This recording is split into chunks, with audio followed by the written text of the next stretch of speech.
Round one, fight. 안녕하세요. 박종원의 경제한방입니다. 최근 들어서 금융시장도 계속해서 급등락을 하고 있고 여기다가 실물경제에 대한 우려도 굉장히 커지고 있는데요. 앞으로 경제를 어떻게 바라봐야 될지 김영익 서강대 경제대학원 교수님과 함께 알아보도록 하겠습니다. 안녕하세요. 예, 안녕하십니까. 자, 일단 먼저 미국부터 알아보고 우리나라 이제 내년 경제 전망까지 쭉 한번 가볼까 하는데요. 예. 미국 성장률이 최근에 나왔는데 3분기에 2.6% 성장률이면 시장의 예상보다는 잘 나온 것 같고 또 그 전에 마이너스 생각해 보면 이제 그럼 미국 경제가 좋아진 거냐 아니면 잠깐 반짝한 거냐 어떤 쪽으로 봐야 됩니까? 저는 잠깐 반짝한 거로 보고 있습니다. 1, 2분기 마이너스 성장하다가 3분기 2.6% 성장했는데요. 저는 4분기 내년 상반기는 마이너스 성장하지 않을까 이렇게 보고 있습니다. 이미 그 소비가 좀 증가세가 둔화되고 있는데요. 그런데 미국 GDP의 70%를 차지하고 있는 소비가 감소할 가능성이 저는 높다고 보고 있거든요. 네. 제가 그렇게 보는 이유는 미국의 실질 가처분 소득이 줄어들고 있어요. 안 늘어나고 있습니다. 네. 네, 제가 그림에 그려놨습니다만은 1인당 실질 가처분 소득이요. 그러니까 2020년, 2021년 초까지는 정부가 가게한테 돈을 줬지 않습니까? 네. 많이 늘어났어요. 예를 들어서 5만 8천 달러 정도까지 갔었는데요. 최근에 보니까 4만 6천 달러 안팎으로 오히려 늘어나지 않고 있거든요. 예, 그런데 소비는 많이 증가하고 있습니다. 그러다 보니까 미국 가계저축률이 많이 떨어지고 있습니다. 미국 가계저축률이 장기 평균 보니까요 7% 안팎이거든요. 그런데 올해 9월까지 3.7%, 특히 9월 보니까 3.1%로 많이 낮아졌어요. 근데 가계저축이 이렇게 낮아진 거는 2008년 금융위기 직전, 2006년, 2007년에 가계저축이 이렇게 많이 낮아졌었거든요. 네. 그래서 이 가계저축이 이렇게 낮아진 것 보니까 그동안 번 돈, 그다음에 정부에서 받은 돈 다 써버리고 있다. 네, 그래서 이 자축률이 낮아지니까 앞으로 소비할 능력이 갈수록 줄어들 수 있다. 이런 의미에서 저는 아마 4분기 내년 상반기로 가면서 소비가 줄어들면서 미국 경제 침체에 빠질 가능성이 높다고 보고 있습니다. 일단 이 저축해둔 돈이 곧 떨어질 것이다 이렇게 보시는 거네요. 예, 워낙 그렇습니다. 한참 많이 저축을 해놓았다고 예. 생각을 해왔는데 예. 이게 아무리 저축을 많이 했어도 지금 한계가 있는 건가요? 코로나 때 정말 많은 그렇죠. 코로나 때는 일시적으로 저축률이 20%가 넘었었거든요. 네. 예, 그런데 미국 사람들이 별로 일을 안 하고 있습니다. 예, 미국의 고용률이 62%에서 크게 변동하지 않거든요. 네. 그래서 2007년, 2008년 67% 갔다가요 62%로 많이 줄어들었어요. 그래서 미국 사람들이 왜 이렇게 일을 안 할까? 이런 생각을 한번 해봤습니다만은 그동안 저축한 돈 있고 정부에서 돈 준 돈 있고 실업수당 이런 걸 계속 썼고요. 이번 코로나를 거치면서 미국 사람들이 100만 명 이상 죽었거든요. 네. 이렇게 코로나를 거치면 많은 사람들이 죽어가는 걸 보면서 직장에 다니면서 뼈 빠지게 일해가지고 그렇게 열심히 살 필요는 없을 것 같다. 아, 네. 예, 그런 생각이 좀 들었던 것 같아요. 예, 그래서 문제는 이제 저축률이 많이 낮아지니까 갈수록 쓸 돈이 없어지는 거죠. 일하러 나와야 될 것 같습니다. 그런데 이게 시사하는 거는요. 예, 지금 미국 실업률이 3.5%로 그 역사상 최저치 아닙니까? 네. 일하러 안 가기 때문에 그 실업률이 저는 이렇게 낮았다고 생각하는데 저축률이 낮아지고 이 사람들이 일자리를 찾게 되면은 그 실업률이 내년 가지고는 특히 상반기 가지고는 한 4.5% 이 정도까지 오를 수 있다고 보고 있습니다. 이게 앞으로 좀 미국의 통화 정책에 중요한 영향을 줄 거로 보고 있습니다. 네. 소비는 감소하고 실업률은 올라가니까요. 네. 예. 근데 이렇게 미국에서 실업률이 이렇게 감소한 원인 중에 하나로 여러 가지 이제 다양한 의견들이 나오고 있던데 예. 또 하나가 이민자가 최근 들어서 급격하게 줄어든 현상. 트럼프 대통령 때 예. 워낙 이민에 대해서 반이민 정책을 쓰다 보니까 이민 노동자가 줄어들었다. 예. 이게 블랙락 CEO가 나와서 한번 예. 미국 방송에 나와서 하는 얘기를 한번 들어봤거든요. 예. 그 영향은 혹시 없을까요? 그 영향도 있는 것 같습니다. 예, 그런데 그 실업률이라는 것은 15세 이상 인구에서 부모에 들어가고요. 예, 그다음에 경제활동 참가자 중 몇 사람이 그 일을 하느냐 그게 이제 분자에 들어가니까 아마 이민자가 들어오면은 부모는 더 커졌을 것 같고요. 부모 분자가 더 커지니까 네. 실업률에는 제가 생각하는 그렇게 큰 영향을 안 줬을 것 같습니다만 네. 문제는 트럼프 대통령 때 그런 정책이 나오면서 미국 이민자들도 많이 줄어든 것 같고요. 네. 그런데 중요한 거는 지금 고용률이 떨어진 것은 사실 미국도 인구 고령화 때문에 65세 이상 된 사람들은 일을 덜 하는데 네. 그 빈자리를 MZ 세대가 좀 참여를 해야 되는데 네. 이 사람들이 그렇게 노동시장에 아직 참여하고 있지 않는 것 같습니다. 그래서 참여 안 하고 뭘 하고 있는 거죠? 그럼 MZ 세대는 미국의 MZ 세대는? 그래서 일단 정부가 준 돈 가지고 쓰고 있고 부모님 돈 좀 쓰고 있는 것 같은데요. 네. 결국은 저는 저축률이 낮아지기 때문에 앞으로 저 부모들이 줄 돈도 그렇게 많지 않고 결국 그 노동시장에 참여할 수밖에 없다고 생각하고 있습니다. 그러면 지금까지 금리 인상을 이렇게 가속화해왔던 이유가 정말 타이트한 노동시장 때문이었는데 예. 지금 말씀대로라면 연준에게 이제 금리 인상을 좀 덜하고 예. 이제 앞으로 긴축 정책보다는 완화로 돌아서는 피봇 요걸 조금 가속화할 가능성이 좀 더 앞으로 고용시장의 변화로 내년 상반기 중에 생길 수 있다 이렇게 볼 수 있나요? 예, 저는 뭐 미국의 금리 인상 사이클이 올해 12월에 마무리되지 않을까 이렇게 지금 보고 있습니다. 네. 예, 그렇게 보는 거는 사실 1, 2분기, 2분기 연속 마이너스 성장했거든요. 근데 연준 의장이나 재무장관은 뭐 경기 침체가 아니다. 그때는 뭐 고용도 증가했고 소비도 증가했기 때문입니다. 예, 그러나 저는 올 연말 가지고는 소비도 줄어들고 특히 내년 1분기 가지고는 고용도 감소세로 전환될 것이기 때문에 금리 인상 사이클이 좀 마무리될 것이다. 그다음에 중요한 거는 사실 미국 물가죠. 예, 미국 거 소비자 물가가 6월달에 9.1% 올랐다고 9월에는 뭐 8.2%로 조금 낮아졌습니다만 사실 떨어지는 속도가 굉장히 느리죠. 그런데 제가 가지고 있는 모델 예측하면요, 12월에는 7%대 초반까지 떨어집니다. 네. 예, 그리고 내년 뭐 상반기에는 5, 6%, 하반기에는 2 내지 3%까지 떨어지거든요. 연말 가서는. 네. 예, 그렇기 때문에 아마 금리 인상 사이클이 마무리되지 않을까. 예, 그래서 흔히들 그 각국의 중앙은행이 통화 정책을 펼칠 때가 테일러 준칙 같은 거 청구하지 않습니까? 네. 예, 제가 그림을 하나 그려놨습니다만은 네. 이거 그 테일러 준칙 할 때 실제 GDP가 잠재 GDP를 넘어서느냐 밑에 있느냐. 네. 예, 그런데 지금 미국 실제 GDP가 잠재 GDP 밑으로 가고 있어요. 흔히들 말하는 GDP 갭률이 마이너스라는 거죠. 네. 예, 그리고 여기다가 물가 상승률보다 낮아지니까 과거 보면은 이 테일러 준칙에 따른 적정 금리하고 물론 실질 금리하고는 많은 차이가 있어요. 이거는 이론적인 금리니까요. 네. 그런데 이게 올 3분기부터 꺾이고 있다는 겁니다. 과거 보면 이게 꺾였을 때는 예, 미국이 금리 인상을 중단하거나 예, 그다음에 한참 더 많이 꺾였을 때는 금리를 인하하는 경우도 있었거든요. 그래서 이거를 보면은 저는 미국의 금리 인상이 올 12월에 마무리될 수가 있다 이렇게 보고 있습니다. 자, 그러면 일단 어쨌든 정책 금리, 기준 금리 이쪽은 12월에 마무리될 가능성이 크다. 그러면 또 이게 또 시장 금리가 똑같이 움직이는 것도 아니지 않습니까? 예, 예. 그럼 미국의 시장 금리 또는 뭐 국채 금리, 10년 만기 국채 뭐 이런 것들을 어떻게 움직여야 될까요? 시장 금리는 좀 미리서 반응하리라고 생각해요. 예, 미국 10년 국채 수익률이 2020년 3월에 0.54%였죠. 근데 최근에 뭐 4.2%까지 넘었습니다만 저는 아주 장기적으로 보면 미국 적정 금리 10년 국채 수익률이 4% 정도로 보고 있거든요. 예, 제가 그렇게 보는 이유는 뭐 1970년부터 지금까지 뭐 작년까지 보니까요. 미국의 10년 국채 수익률은 명목 GDP 성장률 6.1 거기하고 거의 비슷하거든요. 그런데 미 의회가 추정한 거 보니까 미국의 명목 잠재 성장률이 4% 정도로 보고 있습니다. 그러면은 4%가 미국의 적정 금리라는 거죠. 그래서 최근에 뭐 4.2%까지 올랐으니까 적정 수준을 넘어섰다. 예, 그래서 시장 금리는 제가 저 12월에 FOMC가 뭐 기준금리 인상을 마무리할 것이다 이런 말씀을 드렸으면 시장금리는 좀 미리서 반영하리라고 보고 있습니다. 예, 그래서 시장금리 10년 국제 수익률은 이미 저는 정점을 쳤다 이렇게 지금 보고 있는데요. 뭐 이제 얼마나 떨어질까 그게 남아 있는 문제인데 예, 저는 뭐 내년에 미국 경제가 침체에 빠지니까 한 3% 근처까지는 빠질 수 있다 이렇게 내다보고 있습니다. 3% 근처까지면 예전처럼 아주 초저금리로 가기는 좀 힘든 건가요? 그러면 2020년이라든가. 예, 그렇죠. 뭐 그때 뭐 0.5%까지 네. 10년 기준이 떨어졌으니까요. 뭐 그때처럼 초저금리로 가기는 힘들고요.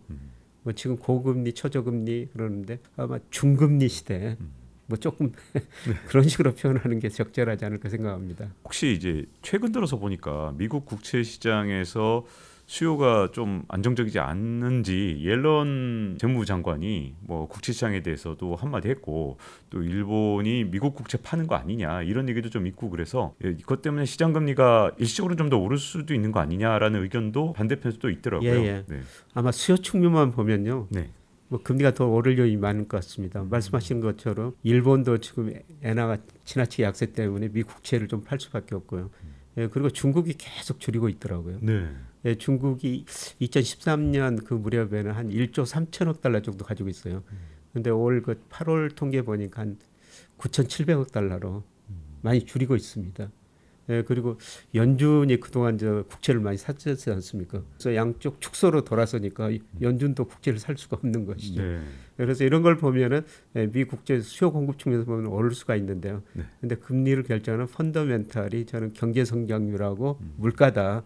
근데 내년에 미국 경제가 마이너스 성장할 것이다. 블룸버그 컨센서스 보니까 0.8% 정도 되더라고요. 네. 그런데 뭐 경제 성장이 이렇게 낮다고 전망할 때는 실제치는 그보다 낮아지게 나오거든요. 내년 미국 경제가 저는 마이너스 성장이라고 보고 있고요. 말씀드렸습니다만 물가 상승률도 내년에는 많이 낮아질 것이다. 그래서 금리를 결정하는 기본적 펀더멘탈은 경제 성장을 낮아지고 물가 성장이 떨어지기 때문에 뭐 수요 측면에서 보면 일시적으로 금리가 더 오를 수가 있지만 이런 펀더멘탈을 보면 금리가 더 떨어질 가능성이 높아 보입니다. 네. 자, 그러면 이렇게 금리가 변화하게 되면 증시에는 어떤 영향을 미치게 될까요? 증시에는 좀 긍정적인 신호가 조만간 나타나게 될까요?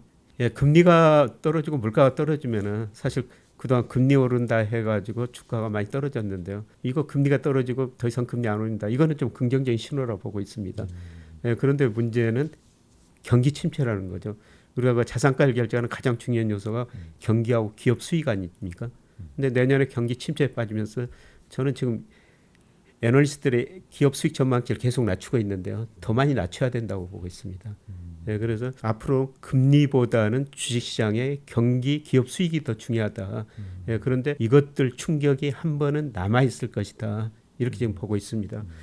네, 그래서 뭐 적정 주가 추정할 수는 없는데요. 제가 저 그림에 하나 그려놨습니다. 미국의 산업 생산, 뭐 소매 판매, 비농업분의 공용, 그다음에 유동성 M2를 넣어가지고 S&P 500을 추적해 보니까요. 네. 뭐 지금 적정 주가 주순이 한 3,800 정도 나와요. 네. 네, 그런데 지금 현재 S&P 500이 3,800 근처에서 왔다 갔다 하고 있죠. 네, 예. 거기서, 네. 그런데 이 주가라는 거는 올라갈 때는 펀더멘탈을 가대평가하지만 떨어질 때는 가소평가하거든요. 네. 예, 저는 내년 상반기 특히 1분기에는 실물 충격이 한번 오리라고 보고 있습니다. 기업 수익도 예상보다 낮고 경제 성장 예상보다 낮으면서요. 금리는 떨어지만 기업 충격이 남아있기 때문에 지금 뭐 주식이 한 번 더 떨어질 가능성은 있다. 이렇게 전망하고 있습니다. 요즘에 근데 실적들을 보면 잘 모르겠더라고요. 왜냐하면 구글 같은 데 보면 실적이 왜 이렇게 나빠 이랬다가 또 애플은 왜 이렇게 또 좋아. 아유, 어느 쪽이 더 맞는 거야 도대체. 이런 지금 약간 혼란이 오고 있는데 그러면 내년에는 전반적으로 지금보다 더 실적이 한 번 더 악화되는 그런 충격이 올까요? 예, 특히 내년 1분기에 예상치하고 실제치하고 많은 차이가 나리라고 보고 있습니다. 그러면 미국 기업들, 미국 기업들도 그렇고 뭐 우리 기업들도 그렇고요. 네. 그러니까 내년 1분기 되면은 뭐 1분기 초반 1월 뭐 중순쯤 하면은 4분기 실적이 발표되지 않습니까? 4분기 실적에서 예상치하고 실제치가 저는 좀 많은 차이가 나리라고 보고 있습니다. 네. 그런 것들이 한번 증시에 충격을 줄 수 있다. 이렇게 보고 있습니다. 자, 그러면 이제 앞으로 여러 가지 거시경제의 변화 때문에 제일 궁금한 것 중에 하나가 워낙 지금 달러 가치가 계속 올라가니까 이 킹달러 앞으로 어떻게 될까요? 좀 그러면. 저는 뭐 달러 가치가 거의 정점에 와 있다. 뭐 내년 1분기까지 더 오를 수가 있는데요. 네. 제가 뭐 그렇게 보는 거는 국제결제은행에서 뭐 실질 실효환율이라고 발표하거든요. 그 나라 통화가치 구매력을 보기 위해서 발표하는데요. 그런데 9월 보니까 미 달러 가치가 32%나 가대평가됐어요. 그래서 이게 100 넘으면은 그 나라 구매력, 실질 구매력이 늘어났다 가대평가다 그런 의미가 되는데요. 그런데 국제결제은행 BIS에서 이게 2000년부터 발표하던데요. 32% 역사상 최고치거든요. 그런데 30% 정도 가대평가됐을 때가 2000년대 초반이었어요. 그때 미국에서 정보통신혁명으로 생산성이 증가하고 미국 경제가 고성장 저물가를 동시에 달성할 때였었습니다. 네. 그때 뭐 이렇게 가대평가됐는데 지금 보니까 미국은 저는 신경제도 아니고 지금 물가는 높고 경제성장률은 떨어지고 그때하고 비교해서 좋은 상황이 아니거든요. 네. 그런데 특히 올해 들어서 달러 가치가 급등한 거는 러시아 우크라이나 전쟁 따른 안전자산 선호 현상, 그다음에 미국이 금리를 급격히 인상하다 보니까 미국이나 일본, 미국이나 독일 뭐 이런 금리차 때문에 많이 올랐다고 보고 있는데요. 근데 앞서 말씀드렸습니다만은 내년 상반기에는 미국 경제가 침체에 빠질 거다. 이런 걸 기대하고 국채 수익률이 거의 정점을 치고 앞으로 떨어질 것이다. 그러면 미일, 미독 금리차가 축소되면서 달러 가치가 좀 하락할 거로 보고 있습니다. 근데 그 전제 조건 중에 하나가 일단 만약에 이제 미국이 올해 연말까지만 금리를 인상하고 이제 멈추게 되면 예. 이제 여전히 남은 걱정은 이제 또 한쪽에서는 야 그렇게 연준이 약하게 나오면 어떡해? 그러면 다시 물가가 자극돼서 예. 또 내년에 이 사이클이 한 번 더 반복되면서 또 더 금리 올리는 거 아니냐? 예. 이게 차라리 이번에 제대로 잡고 가야지라고 하는 쪽도 미국의 이제 전문가들 보니까 양쪽 진영이 싸우던데 예, 그쪽 그렇습니다. 견해도 있더라고요. 그럼 예. 그렇게 다시 인플레이션 우려가 나올 가능성은 없다고 보시는 건가요? 혹시 여기서 그만두면? 그거는 앞으로 미 연준의 그 통화 정책이 어떤 식으로 운용하느냐 이게 따라 달려 있습니다만은 흔히들 그 샤워실에 바보라고 그러지 않습니까? 제가 미국 통화 정책 보면서 꼭 그런 느낌이 들었어요. 그러니까 예, 또 바보 되면 어떡하죠? 네. 그래서 또 바보가 안 된다면은 뭐 물가 걱정은 안 해도 될 것 같습니다만은 그런데 2020년 코로나 때 우리가 흔히들 그 피셔 방정식이라고 그러지 않습니까? 적정 통화 증가율은 물가 상승 플러스 실질 GDP 성장률 유통속도 변화를 뺀 건데요. 아주 장기적으로 보니까 70년도 이후로 보니까 그게 평균이 100이더라고요. 초과나 덜 공급했느냐. 장기적으로 적정 수준 공급했다는 겁니다. 근데 어떤 때는 지나치게 많이 공급하고 특히 코로나 그 무렵 2020년 1분기, 2분기는 적정 통화보다 거의 30% 가대평가 지나치게 많이 공급했거든요. 근데 올 3분기 보니까 그 적정 통화 증가율보다 마이너스 6% 정도 덜 공급하고 있어요. 네. 예, 그만큼 왔다 갔다 하는데 네.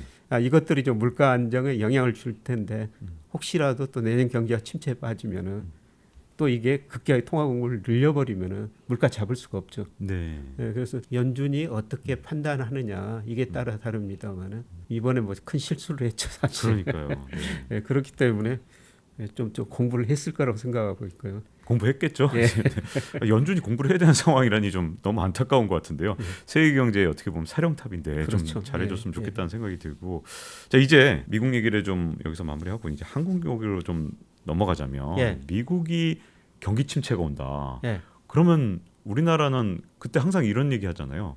미국이 감기 걸리면 우리는 폐렴에 걸린다. 예. 그러면 내년 상반기 더군다나 약간 시차까지 감안해서 미국이 먼저 문제가 생기면 우리나라 약간 좀 늦게 오는 경우도 있으니까 예. 내년 하반기에 우리 경제가 실물 경제가 예. 정말 안 좋아질 수도 있는 게 아닌가 약간 걱정이 되거든요. 그 부분은 어떻게 보시나요? 예, 저는 뭐 미국 경제가 내년 상반기 침체 빠지리라 보고 있습니다. 우리나라도 침체 빠지리라 보고 있습니다. 그래서 뭐 GDP를 구성하는 소비, 투자, 뭐 수출 이런 걸 보면요. 뭐 소비는 물가는 상승했지 금리 인상 시차 효과가 뭐 9개월, 12개월 사이에 나오거든요. 예, 그동안 계속 금리를 인상했지. 예, 그리고 우리 기업들이 그렇게 투자를 안 늘립니다. 예, 지난 6월 말 현재 보니까 우리 기업들이 가지고 있는 현금성 자산이 941조 원이나 돼요. 와. 예, 그만큼 맞아요. 미래가 불확실해서 투자 안 하고 있다는 거죠. 네. 예, 그런데 가장 중요한 게 수출이에요. 예, 수출이 9월까지는 플러스로 돌아섰는데 뭐 10월 내년 상반기에는 수출이 감소세로 전환될 거라고 보고 있습니다. 예, 사실 우리 수출 보면은 미국이 한 15%, 중국이 올해 그러면 한 23% 정도 되는데요. 이미 중국 경제 성장을 많이 둔화되고 예, 그동안 미국 사람들 소비 많이 해서 미국으로는 올해 수출이 잘 됐거든요. 예, 그런데 뭐 내년 상반기 가서 미국 소비가 줄어들 거라는 거죠. 네. 이렇게 보면은 우리 경제도 뭐 내년에 뭐 지금 저 콘센서스 보니까 2% 안팎인데요. 예, 저는 그것보다 훨씬 더 낮아지리라고 보고 있습니다. 네. 마이너스 성장할 수 있다고 보고 있습니다.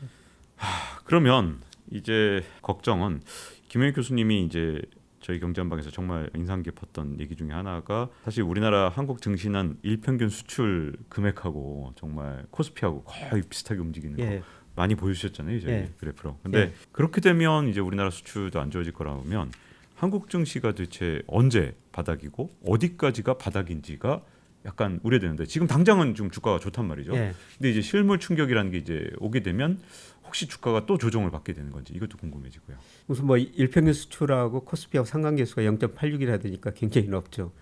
근데 일평균 수출이 아마 10월부터 감소세로 전환됐을 것 같고요. 내년 연간 전체적으로 보면은 마이너스라고 보고 있습니다. 예, 그래서 이런 거 보면은 뭐 주가가 오를 수가 없죠. 지금 당장은 반등을 하고 있어서 많은 예. 분들이 좀 희망을 갖고 계실 것 같거든요. 근데 예, 그런데 어떻게 보시나요? 내년 뭐 1, 4분기 초반에는 한 번 더 충격이 있으라고 보는데요. 그런데 제가 내년 그 월별로 일평균 수출 금액을 뭐 전망해 보면은 한 24, 25억 달러 정도 돼요. 네. 예, 올해보다 지금 낮아지는 것이죠.